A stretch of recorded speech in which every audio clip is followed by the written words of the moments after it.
Muhammad and Hafsa. The text and parody are based on Aisha Ahmad's article titled Allah Frowns Over Abstaining from Sex with Slave Girls. Surah number 66 at Tahrim. Context of the Surah. It was Hafsa's turn to sleep with the Prophet. Her maid, Maria Kuptia, a gift from the king of Alexandria, was also in her room when the Prophet walked in. Maria was very attractive and voluptuous young teenager. She aroused carnal desires in any man who looked at her. Then our Prophet was not any man. He was endowed with 30 men libido. By Allah, Bukhari, Volume 1, Book 5, number 268, narrated Qatada, quote, Prophet was given the sexual strength of 30 men. To be alone with Maria, Prophet sent Hafsa to her dad's house with a phony excuse that Umar wanted to see her. Hafsa, your dad's looking for you. You better go see him right now. Okay, Rasulullah. Umar was not home when Hafsa reached her dad's place few houses down the street. Mom, where's Dad? He has gone to the Al-Manasi field near Baqi to defecate. Why doesn't he go to the field behind our house? Because it is a sunnah to relieve yourself at a place where the Prophet relieves himself. I will wait for him. It may be a long wait. He hides there afterwards to spy on Prophet's wives. Spy on the Prophet's wives? What for? To make sure they are veiled according to the Surah 33 verse 59 when they come to relieve themselves. As you know, this ayah was sent by Allah at your dad's request. Bukhari, Volume 8, Book 74, number 257, narrated Aisha. Umar bin al-Khattab used to say to Allah's apostle, let your wives be veiled, but he did not do so. The wives of the Prophet used to go out to answer the call of nature by night, only at Al-Manasi. One Sauda, the daughter of Zama, went out, and she was a tall woman. Umar bin al-Khattab saw her while she was defecating in a group, and said, I have recognized you, O Sauda. He, Umar, said so. He was anxious for some divine orders regarding the veil, the veiling of women.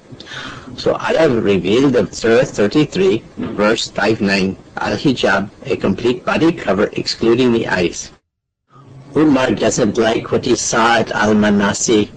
He wished there is a divine command to cover women's body completely. Allah quickly revealed the order of wearing hijab for Muslimah in the Quran, Surah 33, verse 59.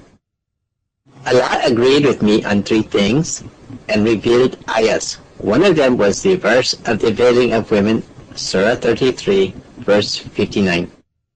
Well, I can't wait that long. It's my turn with Prophet. He must be in bed waiting for me. It is not good to keep your man waiting for too long for sex. Bye-bye. Oh, the Prophet is indeed on Hafsa's bed, but definitely not waiting for her. When Hafsa returned, she found Prophet in bed, but not waiting. He was in action with her maid Maria. Hafsa was outraged. She had a temper of her dad Umar, and she started hollering at him. Astaghfirullah!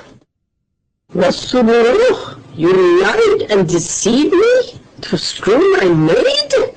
Hafsa, mind your language. Surah 33 verse 32 says you should talk to Allah's Prophet in an honorable manner. O wives of the Prophet, speak to the Prophet in an honorable manner. I will speak honorably to the Prophet when the Prophet stops acting dishonorably himself. Having sex with slave girls is not dishonorable. Allah has made them halal for me. Surah 33 verse 50. Muhammad, sex with slave girls and captured women is halal for you. I don't give a rat's behind who is halal for you and who is not. You can have sex with a she-camel for all I care, but I do not want it in my bed on my night. Hafsa, calm down. I will tell you something. If you keep this incident a secret between you and me and don't tell anyone, I take an oath that I will never touch Maria again. And please cool down first. Go have a drink of cold water. Okay, I have to go pee also. Hafsa returned after a short while and found her husband again in bed with Maria. Rasulallah, you have a short memory. You had just said you looked at her again. Yes, I did, but Allah revealed Surah 66, verse 1. After you left, it says, Muhammad, why do you forbid yourself what Allah has made lawful to you, just to please your wife? What about the oath you took? Allah dissolves my oath by Surah 66, verse 2, which says, Allah has ordained for you the dissolution of your oath, and Allah is your Mawla. The next morning, when Prophet returned from Fajr prayer, his wives gave him dirty looks and a silent treatment instead of happily greeting him like every day. As smart as our Prophet was, he knew right away that Hafsa had ratted him out and had divulged the last night's incident to all other wives who incidentally hated Maria for her beauty and Prophet's fondness of her. Prophet was pissed off and rushed to Hafsa's room. When I told you to keep last night's incident with Maria a secret to yourself, I trusted you. Why did you spread it? Who informed you that I spread it? Allah informed me. The Prophet had trusted one of his wives with a certain incident. Then she spread it, and God let him know about it. He then told his wife. She asked him, Who informed you of this? He said, I was informed by Allah. Surah 66, verse 3. Hafsa started trembling with fear. She had no idea. Allah spied for the Prophet and tattletale to him his wife's private talks and gossips. Angry Prophet then gathered all his resentful wives and conveyed the following chilling message from Allah to them, which had just arrived. Surah 66, verse 5.